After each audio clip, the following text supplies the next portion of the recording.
하나님 말씀 역대하 1장 6절에서 12절 말씀입니다. 그날 밤에 하나님이 솔로몬에게 나타나 그에게 이르시되 내가 네게 무엇을 주랴 너는 구하라 하시니 아멘. 하나님을 기쁘게 하라.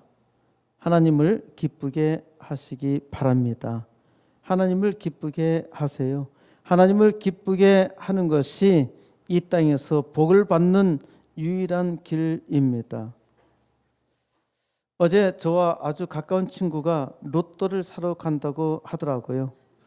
로또 사지 말라고 했습니다. 로또 절대 사지 마세요. 그래도 로또 사겠다고 하더라고요.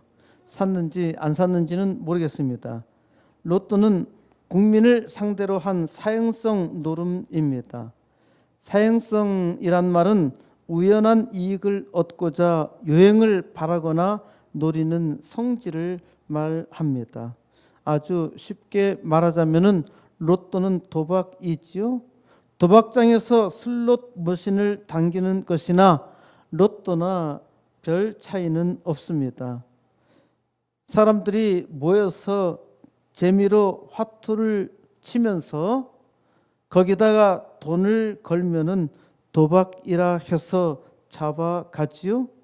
그런데 국가가 일확천금을 노리는 심리를 이용해서 국민을 상대로 로또 도박을 하면은 되나요? 이거는 합법을 가장한 불법입니다. 아주 정직한 사회라면은 로또 도박은 하지 말아야 합니다. 우리나라에서 가장 오래된 전통적인 로또는 주택복권이었죠. 주택복권은 1969년 9월 15일 처음 50만 장 발행했는데 1등 당첨금은 겨우 300만 원이었습니다. 요즘 300만 원이야 돈도 아니지만은 당시 서울의 서민주택이 200만 원 정도였으니까 사실 작은 돈은 아니었죠. 그때 국립대학 1년 수업료는 3만 원이었는데 지금 국립대학 등록금이 150배 정도 올랐으니까 이러한 비율로 환산하면은 5억 정도 되는 상금이라 할 수 있겠죠. 한 장당 판매가는 100원으로 다 팔면은 5천만 원인데 상금은 고작 300만 원. 1등 상금은 고작 300만 원. 대충 10배 장사였죠. 처음 주택복권 나올 때의 광고는 집 없는 분 도와주고 복 받으세요. 그러니까 내가 복권을 삼으로써 누군가 집을 살 수 있도록 도와주라는 겁니다. 내가 집을 사기 위해서 복권을 사는 것이 아니라 누군가 집을 사는데 내가 이 100원 투자하면은 큰 도움이 된다는 것이죠. 아주 유치한 광고 카피였지만은 낭만적이지 않나요? 로또는 2002년에 시작되었는데 최고의 당첨금은 2003년 407억 2296만 원이었습니다. 이후로 이 당첨금을 받은 사람은 아무도 없는데 1등 당첨이 없다 하더라도 계속 누적하는 것은 2회로 한정했기 때문에 앞으로 이만큼 당첨금을 받는 사람은 절대 없을 것입니다. 로또 1등 당첨된 사람 중에서 행복하게 살아가는 사람은 많지 않다는 것은 많은 사람들이 잘 알고 있죠. 그럼에도 불구하고 사람들은 로또 복권 살려고 애를 쓰고 있습니다. 삼성 회장에게 500억 원은 껌값이지만은 돈이 없는 사람에게 갑자기 500억 원이 생기면은 이 돈을 어떻게 쓸 줄 몰라 망하고 맙니다. 그러니까 벼락부자 행운은 바라지 마세요. 행운은 없습니다. 갑작스러운 행운은 대개 불운입니다. 벼락같이 망한다 하더라도 사람들은 벼락부자 행운을 바라고 있지요. 많은 부와 귀를 누리고 싶은 욕망을 가지고 있기 때문입니다. 일순간에 부귀를 누리는 사람은 불행합니다. 성실하게 살아가는 것이 복이지요. 성경에 딱 한 번 로또가 나옵니다. 창세기 12장 4절에 이에 아브라함이 여호와의 말씀을 따라갔고 롯도 그와 함께 갔으며 아브라함이 하란을 떠날 때 75세였더라. 아브라함이 여호와의 말씀을 따라갔습니다. 롯도 아브라함과 함께 갔습니다. 아브라함의 조카인 롯도 아브라함과 함께 갔다는 것이 롯도 아닌가요? 롯은 아브라함 삼촌을 따라갔기에 복을 받았습니다. 아브라함 삼촌이 하란을 떠날 때 75세였어요. 75세면은 절망적인 나이있죠. 롯은 죽을 날이 언제일지도 모를 아브라함 삼촌을 따라갔어요. 왜 따라갔을까요? 아브라함이 많은 재산을 가지고 있었기 때문에 아브라함이 죽으면은 저건 다 내 거다 해서 따라갔을까요? 하나님께서 아브라함을 부르시며 축복해 주셨습니다. 창세기 12장 2절에서 내가 너로 큰 민족을 이루고 내게 복을 줘 내 이름을 창대하게 하리니 너는 복이 될지라. 하나님께서 아브라함을 부르시며 너는 복이 될지라 축복하셨어요. 하나님께서 아브라함을 세계 만복의 근원으로 세우시려고 그를 불러내시며 약속하신 것입니다. 아브라함은 이제 늙어서 세상 나그네 인생 끝날 무렵이었죠. 하나님께서 부르시려면 진작 부르시지 다 죽을 판에 부르시나. 그런데 놀라운 사실은 아브라함이 하나님을 믿었다는 것입니다. 늙었으니까 하나님을 믿을 수밖에 없었을까요? 아브라함은 하나님의 약속을 믿었습니다. 하나님께서 아브라함에게 놀라운 약속을 하셨어요. 그런데 늙어서 아무런 소망이 없는데 하나님께서 이제 약속하신다고 믿을 수 있었을까요? 아브라함은 믿었단 말입니다. 3절에서 너를 축복하는 자에게는 내가 복을 내리고 너를 저주하는 자에게는 내가 저주하리니 땅의 모든 족속이 너로 말미암아 복을 얻을 것이라. 얼마나 놀라운 약속입니까? 땅의 모든 족속이 너로 말미암아 복을 얻을 것이라는 약속입니다. 이 땅의 모든 사람은 아브라함으로 말미암아 복을 얻는 것입니다. 나는 아브라함과 아무 상관이 없어. 나는 아브라함을 알지 못해. 그래도 아브라함으로 인해서 복을 얻는 것입니다.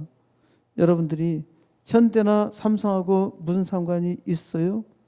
그런데 현대하고 삼성이 돈을 많이 버니까 우리나라가 외화를 많이 벌어서 그 덕택에 우리도 잘 사는 겁니다. 나한테 준 건 아무것도 없어요. 하나님께서 아브라함을 복의 근원으로 삼으셔서 아브라함을 통해서 온 세상에 복을 주십니다. 그런데 이를 믿는 사람들은 소수에 불과해요. 아브라함을 믿음의 조상이라고 믿는 그리스도인들, 이 그리스도인들 소수가 세상을 복되게 하는 것입니다. 그리스도인들이 내게 준 것이 아무것도 없는데 어떻게 세상을 복되게 한단 말입니까? 그리스도인들이 이 땅에 없다면은 세상은 더 이상 존재할 수가 없어요. 하나님께서 하나님의 백성들의 기도를 통해서 복을 주시고 은혜를 베풀어 주는 것입니다. 그러므로 이 땅에 사는 모든 사람은 아브라함으로 말미암아 시작된 복을 얻는 것입니다. 하나님께서는 이 위대한 약속을 아브라함에게 하셨고 아브라함은 여호와의 말씀을 따라갔고 롯도 그와 함께 갔다는 것입니다. 아브라함과 함께 가기만 하면은 복입니다. 롯도 따라갔고 나도 그 길을 따라갔지요. 우리는 모두 아브라함의 복을 따라가고 있지요. 아브라함의 복을 따라서 우리는 하나님께서 복을 주시기를 바라고 기도하지요. 다윗이 아브라함의 복을 따라가니까 위대한 왕이 되었습니다. 솔로몬도 아버지 다윗 왕을 따라가니까 복이 넘쳤어요. 여러분도 다윗 왕이 말씀을 따라 산 것처럼 다윗 왕을 따르기 바라고 또한 그 아들 솔로몬 왕을 따르시기 바랍니다. 홍콩의 이가성, 어쨌든 이가성이라는 아시아 최고의 갑부가 있습니다. 현재 나이가 95인데 홍콩 최대의 기업 집단 청쿵 그룹의 창시자입니다. 우리말로는 장강 집단인데 이 청쿵 그룹이라고 합니다.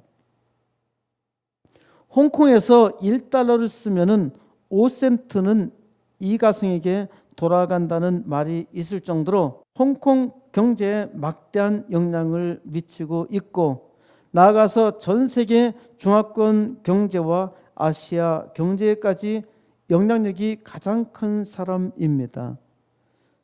작년 이가성의 개인 재산이 360억 달러, 우리 돈으로 약 40조 정도 되는 돈인데요. 이가성은 13살 때 아버지가 폐병으로 세상을 떠났습니다. 그래서 자기가 생계를 책임져야 했는데 골목 완구상에서 판면으로 일을 시작했는데 다른 사람이 8시간에 해치울 수 있는 일도 손과 발이 느렸던 이가성은 16시간 동안이나 힘을 들여야 끝낼 수 있었다고 합니다. 나중에 완구상의 주인이 그의 능력을 인정해서 그 완구상의 지배인이 되었다고 하죠. 중국 산토우 인근 마을에서 태어난 이가성은 1981년 버려진 부지에 산토우 대학교를 설립했고, 이가성의 재단은 대학 발전을 위해서 수십 년간 약 1조 7천억 원 이상을 기부했습니다. 2019년 입학한 학생들로부터 수업료를 받지 않는다고 발표했는데 시진핑의 대학 통제로 18년 동안 계속 참석했던 졸업식에도 참석하지 못했습니다. 이가성은 홍콩 의대에 1,300억, 미국 버클리 의대에 400억, 싱가포르 대학원에 600억, 중소기업에 1,500억. 이가성 회장은 자신의 이름을 딴 리카싱 기금회를 통해서 지금까지 2조 3,100억 원을 기부해서 중국 최고의 기부자가 되었습니다. 중국 사람들은 대체적으로 기부를 잘 안 합니다. 그런데 이가성, 리카싱은 참 대단한 인물이죠. 제가 오늘 소개하고자 하는 이가성 이야기는 세종의 소리에 실린 글입니다. 이가성 회장의 운전기사는 30년 동안 이가성 회장의 차를 몰다가 마침내 사직할 때가 되었습니다. 이가성 회장은 운전기사의 노고를 위로하고 노년을 편히 보내도록 하기 위해서 3억 6천만 원 정도의 수표를 건넸습니다. 그런데 운전기사는 필요 없다고 사용하면서 저도 36억 원 정도는 모아 놓았습니다 라고 말하더랍니다. 이가성 회장은 아주 귀하게 여겨서 물었습니다. 월급이 100만 원밖에 안 되는데 어떻게 그렇게 거액의 돈을 저축해 놓았지? 운전기사는 제가 차를 몰 때 회장님이 뒷자리에서 전화하는 것을 듣고 땅을 사실 때마다 저도 조금씩 사 놓았고요. 주식을 살 때 저도 따라서 약간씩 구입해 놓아서 지금 자산이 36억 이상에 이르고 있어요. 세종 이야기는 이 이야기 뒤에 이런 말을 붙입니다. 인생에 누구를 만났느냐는 어쩌면 한 사람의 인생을 좌우할 수도 있습니다. 파리의 뒤를 쫓으면 변소주의만 돌아다닐 것이고 꿀벌의 뒤를 쫓으면 꽃밭을 함께 거닐게 될 것이다. 물은 어떤 그릇에 담느냐에 따라서 모양이 달라지지만 사람은 어떤 사람을 사귀느냐에 따라서 운명이 결정된다. 오늘 코스모스 교회에서 하나님 말씀을 들을 수 있음에 감사해야 합니다. 코스모스 교회가 하나님의 비전을 따라갔고 나도 따라갔더니 거기에 놀라운 복이 있더라. 세계 부흥의 역사가 있습니다. 코스모스 교회는 이제 제2의 코스모스 교회 개척을 시작합니다. 우리가 처음 코스모스 교회 예배 처소로 시작한 이곳은 하나님께서 다시 위대하게 세워주시리라 믿습니다. 하나님께서 사람이 상상할 수 없는 복을 주십니다. 이를 믿어야 합니다. 믿기만 하면은 하나님이 주십니다.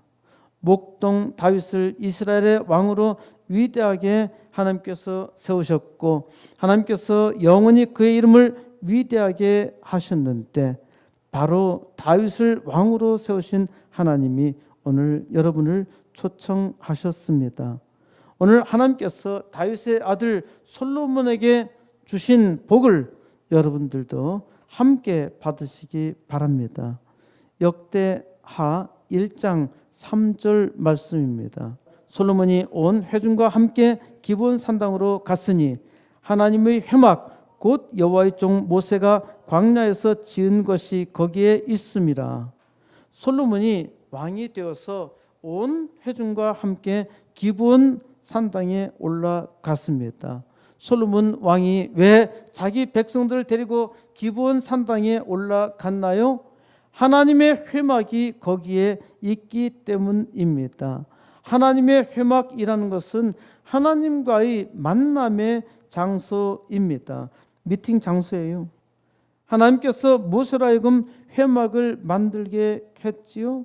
하나님께서 이스라엘 백성을 만나고 싶어서 회막을 만들게 했고 이스라엘 백성이 거룩하신 하나님을 만나려면 반드시 하나님께 나아가기 전에 속죄 제사를 드려야 합니다.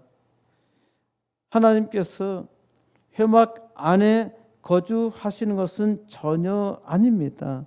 하나님께서 이곳에 오면은 내가 특별히 만나주기로 하겠다 한 장소가 회막이었죠.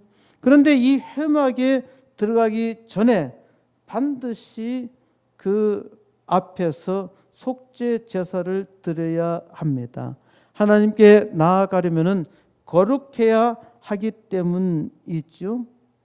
6절 여호와 앞 곧 회막 앞에 있는 놋제단에 솔로몬이 이르러 그 위에 1000마리 희생으로 번제를 드렸더라. 솔로몬은 여호와 앞으로 나아갔는데 곧 회막 앞에 있는 놋제단이라 했습니다. 놋제단은 놋으로 구리로 만든 제단인데 바로 거기가 여호와 앞이라 말하는 것입니다. 그러니까 여호와 하나님 앞에 나아가기 전에는 반드시 놋제단 앞에서 제사를 드려야 합니다.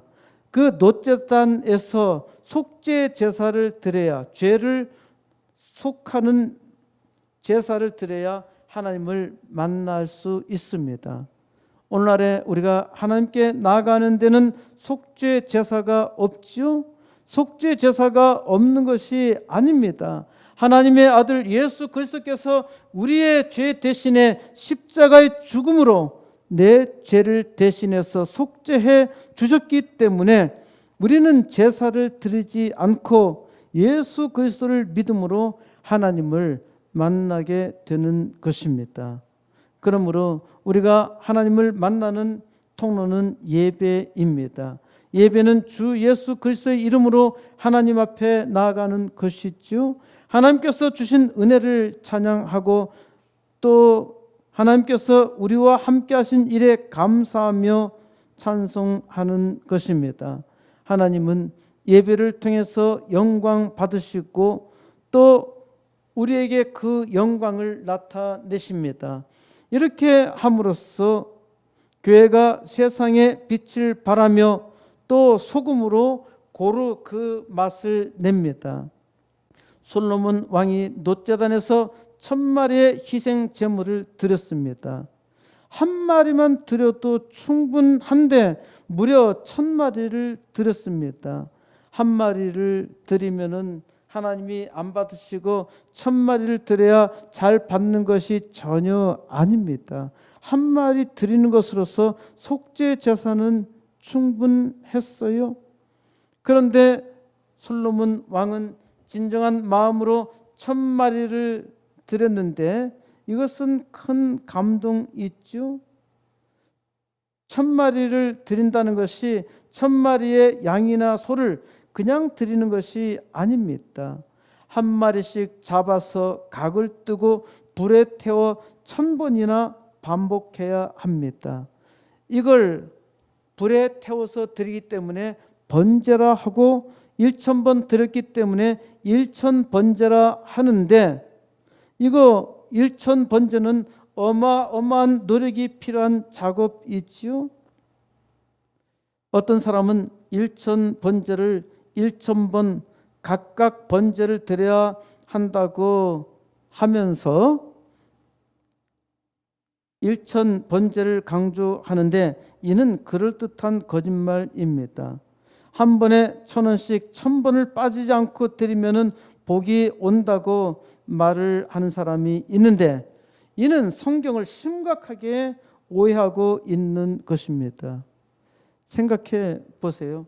애들에게 100만 원 한꺼번에 주는 것과 매일 오너라. 내가 올 때마다 1000원씩 1000번을 줄게. 어느 것이 좋을까요? 아마 애들한테 하루에 한 번씩 오라고 해서 1000번 만나서 100만 원 준다면은 애들도 욕하겠죠. 한 방에 100만 원을 줘야 하죠. 성경을 이렇게 이상하게 풀면은 안 된다는 말입니다. 1000번제는 단 한 방에 드린 것입니다.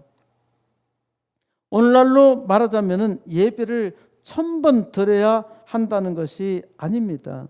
1000번의 예배를 드리는 마음으로 감사와 은혜의 감격이 있어야 합니다. 1000번제는 솔로몬이 왕이 되어서 처음으로 한 일입니다. 솔로몬 왕이 이제 왕이 되어서 걱정도 많았어요. 내가 어떻게 할까? 그래, 우리 하나님이 우리 아버지에게 약속하셨고 우리 아버지가 하나님을 잘 믿어서 내가 복을 받아 이제 왕이 되었는데 내가 어떻게 할까? 솔로몬의 고민은 하나님께 1000번제를 드려야 하겠다. 그래서 솔로몬 왕은 하나님 앞에 나오면서 엄청난 각오로 1000번제를 드렸던 것입니다. 7절 그날 밤에 하나님이 솔로몬에게 나타나 그에게 이르시되 내가 내게 무엇을 주랴 너는 구하라 하시니 그날 밤에 하나님이 감동을 받으셨죠. 하나님께서 감동을 받으십니다. 하나님의 백성들이 하나님 앞에 진심으로 나와서 구하면은 하나님이 감동을 받으셔요. 하나님이 솔로몬 왕에게 나타나 이르십니다.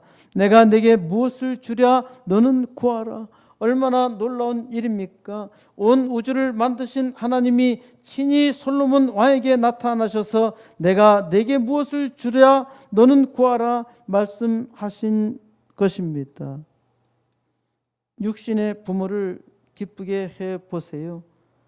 부모님이 어떻게 할까요? 부모님은 없는 중에도 무언가 주고 싶어 안달이겠지요.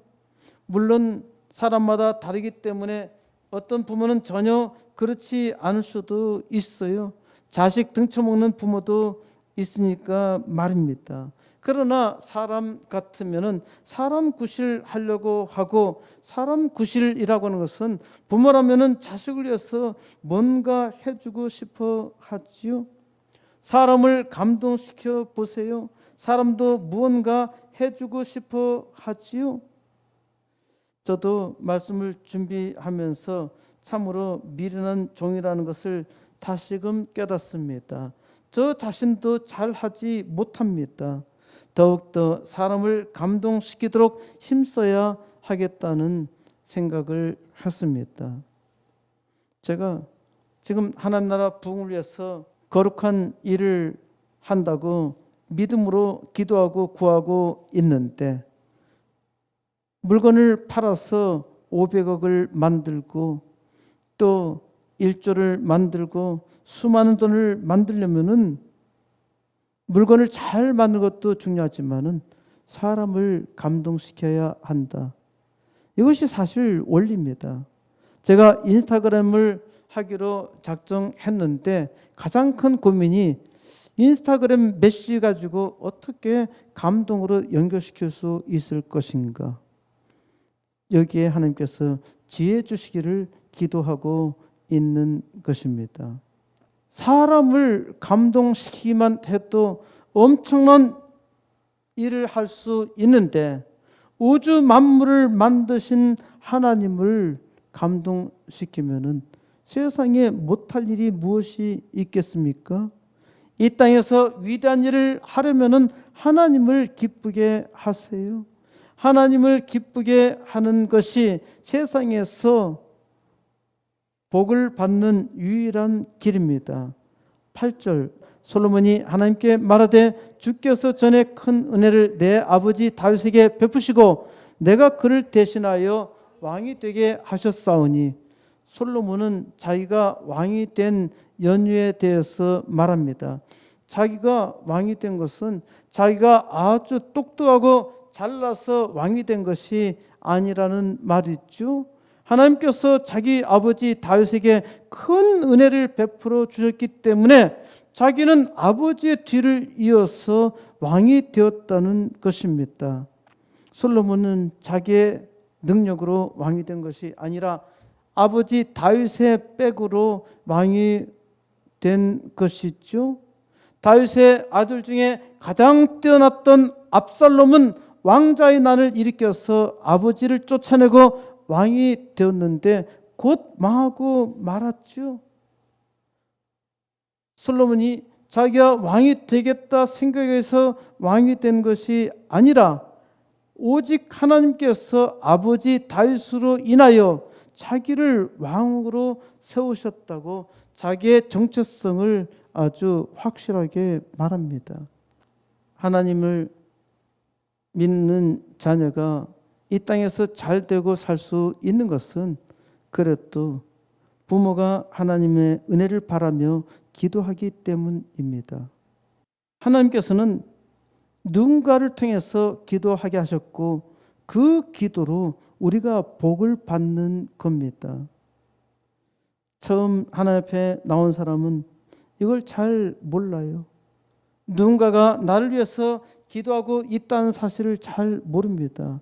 그것 때문에 내가 하나님을 믿는 기쁨이 있고 또 내가 하나님의 복을 받아서 이 땅에서 위대한 일에 함께 동참할 수 있다는 사실을 나중에서야 깨닫게 됩니다. 9절 여호와 하나님이여 원하건대 주는 내 아버지 다윗에게 허락하신 것을 이제 굳게 하옵소서. 주께서 나를 땅의 티끌같이 많은 백성의 왕으로 삼으셨사오니, 하나님께서 솔로몬을 왕으로 세우셨다는 것을 솔로몬이 믿기 때문에 이제 솔로몬 왕이 믿을 구석은 하나님밖에 없어요. 하나님께서 솔로몬을 왕으로 세우셨으니까 솔로몬은 하나님을 의지해야만 합니다. 하나님의 백성들이 하나님을 잘 믿다가 실패하는 것은 믿음의 실패입니다. 하나님께서 복을 주셨으니까 하나님을 의지해야 하는데 많은 복을 가지고서 교만하며 하나님을 무시하기까지 하니까 실패하는 것이죠. 솔로몬 왕은 내 아버지 다윗에게 약속하신 이 왕 자리를 이제는 굳게 세워달라고 요청합니다. 솔로몬 왕이 자기 처신을 아주 잘 하지요. 이것이 지혜입니다. 솔로몬 왕은 오직 하나님께서 자기 아버지 다윗에게 약속한 그 약속을 근거로 하나님께 다시 요청하는 것이죠. 우리는 하나님께 은혜를 달라고 기도해놓고 하나님께서 은혜를 주시면은 하나님을 망각하고 자기 능력을 자랑하기 일쑤이니까, 그러니까 기독교인들이 크게 되지 못하는 것입니다. 기독교인들이 무능하고 무기력할 때는 하나님을 찾다가 조금 배가 부르면은 자기 배를 자랑하지요. 이것이 망할 짓 아닌가요? 그러니까 하나님께서 복을 주셔서 잘된 기독교인들이 많지만은 하나님의 영광에서 잘 살아가지 못하는 것입니다. 하나님께서 이제 솔로몬 왕을 땅에 티끌같이 많은 백성들의 왕으로 삼으셨으니까, 하나님이 나를 왕되게 하셨으니까 이제 내가 왕노릇 해야 하지 않겠습니까? 이제 왕노릇 하도록 하나님 나를 도와주세요. 그렇게 요청한 것입니다. 10절, 주는 이제 내게 지혜와 지식을 주사 이 백성 앞에서 출입하게 하옵소서. 이렇게 많은 주의 백성을 누가 능히 재판하리까 하니, 솔로몬 왕이 하나님께 요청한 것은 지혜와 지식입니다. 지혜와 지식을 주사 이 백성 앞에서 출입하게 해달라고 요청하는데, 이는 이제 백성 앞에서 왕으로 나오고 왕으로 들어갈 수 있게 해달라는 것이죠. 솔로몬 왕은 이렇게 많은 주의 백성을 누가 능히 재판하리까 했는데, 재판한다는 것은 다스리는 것을 말합니다. 지혜와 지식이 있어야 자기 백성을 잘 다스릴 수 있다고 생각했기에 솔로몬은 지혜와 지식을 달라고 한 것입니다. 이 요청이 대단히 지혜로운 요청입니다. 내가 왕으로서 강력한 힘을 주세요. 이게 아닙니다. 지혜와 지식을 주세요.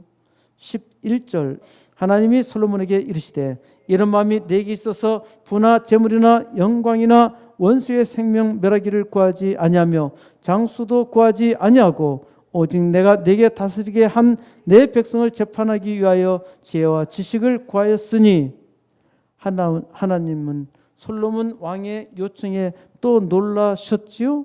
지혜와 지식을 달라고 하다니 부나 재물이나 영광이나 원수의 생명이나 장수도 구하지 아니하고 오직 내가 너를 왕으로 삼은 내 백성을 다스리기 위하여 지혜와 지식을 구하였음에 하나님은 감동을 받으신 것입니다. 하나님께서 여러분에게 지혜와 돈 중 하나를 주신다면 무엇을 택하시겠습니까? 당연히 지혜지요. 지혜를 가지면 돈은 따라오는 것이니까 지혜를 택하는 것은 당연한 일입니다. 그런데 보세요. 사람들은 지혜를 구하나요? 돈을 구하죠. 사람들은 지혜를 구하지 않습니다. 돈을 달라고 합니다. 고린도전서 12장 8절에 성령의 은사 9가지가 나오죠. 어떤 사람에게는 성령으로 말미암아 지혜의 말씀을, 어떤 사람은 같은 성령을 따라 지식의 말씀을, 다른 사람에게는 같은 성령으로 믿음을, 어떤 사람에게는 한 성령으로 병 고치는 은사를, 어떤 사람에게는 능력 행함을, 어떤 사람에게는 예언함을, 어떤 사람에게는 영들 분별함을, 다른 사람에게는 각종 방언 말함을, 어떤 사람에게는 방언들 통역함을 주시나니. 하나님을 믿는 기독교인들이 이 9가지 은사 중에서 가장 원하는 은사가 뭡니까? 성령의 9가지 은사 중에서 나오는 것 중에서는 방언이라고요. 저도 젊었을 때는 방언의 은사를 사모했습니다. 왜? 교회 가면은 다들 방언을 했고 방언의 은사가 최고의 은사, 방언을 해야 구원을 받았다는 그런 생각까지 했기 때문입니다. 이건 잘못된 믿음이에요. 성령의 은사는 첫째로 소개하는 것은 지혜였고, 둘째는 지식이었고, 셋째는 믿음을 말하는데 이것을 구하는 사람들은 별로 없어요.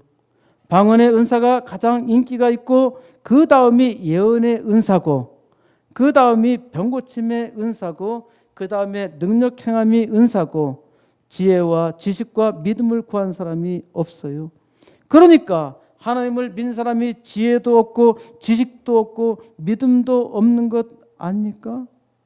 지혜를 달라고 기도합니다. 제가 기도하면 기도할수록 제가 미련하다는 것을 아주 잘 압니다. 심지어 하나님께서 지혜를 주셨는데도 불구하고 잘 감당하지 못합니다. 더욱더 기도하라는 것이죠. 그래서 더욱 기도합니다. 하나님이요, 하나님께서 비전 주셨으니까 이 비전을 감당하도록 하시려면은 지혜를 주세요. 하나님 믿음 주세요. 하나님께서 지식은 좀 주셨는데 지식도 더욱 많아야 하겠습니다. 하나님 믿음 주셨으니까 이제 이 믿음을 감당할 지혜를 주세요. 이것이 제 기도입니다. 12절, 그러므로 내가 네게 지혜와 지식을 주고 부와 재물과 영광도 주리니 내 전의 왕들도 이런 일이 없었거니와 내 후에도 이런 일이 없으리라 하시리라. 하나님께서 솔로몬 왕의 요청에 감동을 받으셔서 내가 네게 지혜와 지식을 주겠다. 거기다가 부와 재물과 영광도 주시겠다 하십니다. 예수님께서 우리에게 말씀하시죠. 너는 먼저 그의 나라와 그의 의를 구하라. 그리하면 이 모든 것을 너에게 더하시리라.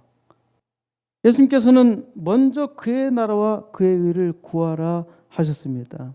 먼저 그의 나라와 그의 의를 구하면은 이 모든 것을 너에게 더하시겠다고 분명히 말씀하셨어요. 그런데 우리는 계속 이 모든 것에 더 관심이 많지요. 그의 나라와 그의 의에는 별로 관심이 없어요. 솔로몬 왕이 하나님의 백성을 다스리기 위해서 지혜와 지식을 달라고 했더니 하나님께서 부와 재물과 영광도 덤으로 주셨어요. 이것이 하나님의 속성입니다. 하나님께서 솔로몬 왕에게 주시며 내 전의 왕들도 이런 일이 없었거니와 내 후에도 이런 일이 없으리라. 그러니까 지금까지 왕들 중에서 솔로몬이 가장 큰 축복을 받았습니다. 그리고 솔로몬이 내 후에도 이런 일이 없으리라 말씀하셨어요. 그러니까 솔로몬 이후에 솔로몬 왕보다 이런 복을 받은 사람이 없습니다. 그래서 역사적으로 가장 지혜로운 사람이 솔로몬 왕입니다. 하지만 이 지혜도 하나님 앞에 있지 못하면은 망할 지혜가 될 수 있어요. 내가 내게 무엇을 주랴? 여러분 세상에서 무엇을 얻고 싶은가요? 세상에서 무엇을 얻고 싶다면은 하나님을 기쁘게 하세요. 세상에서 복을 받는 유일한 길은 하나님을 기쁘게 하는 것입니다. 어떻게 하나님을 기쁘게 할 수 있나요? 아버지를 기쁘게 하는 것은 아버지의 뜻을 따르는 것이죠. 하나님의 뜻을 행하는 것입니다. 그러면은 이 땅에서 하나님의 뜻을 행하는 것이 무엇인가요? 먼저 그의 나라와 그의 의를 구하라. 아주 자명하죠. 이 땅에서 어떻게 살아야 하나요? 하나님께서 나를 빛이 되게 하셨으니까 빛으로 살아야 하고 세상의 소금이라 했으니까 소금으로 살아야 하지요. 그런데 우리는 여전히 빛과 소금으로 살지 못합니다.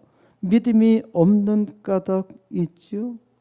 하나님의 지식이 없어요. 또한 지혜가 없으니까 사는 것이 대단히 어리석습니다. 그러면은 기도해야 하지요. 기독교인들이 믿음이 있나요? 믿음이 있는 것 같지요? 그런데 기독교인들이 하는 일을 보세요. 믿음으로 하는 일을 볼 수 있나요?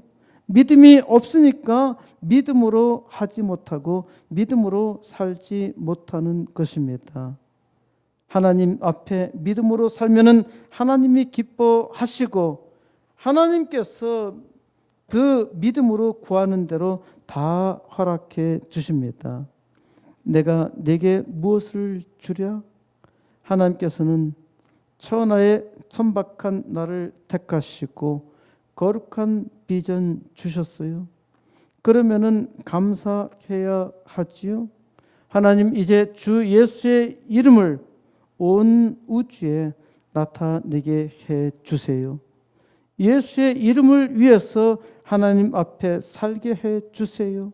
우리의 왕을 위하여 하나님을 믿고 이제 그 믿음으로 하나님의 역사 이루게 해 주세요. 하나님께서 믿음 주시고 거룩한 비전 주셨으니까 이제 이 일을 감당하도록 지혜 주세요. 하나님 지혜 주세요. 이 일을 위해서 기도해야 하지요.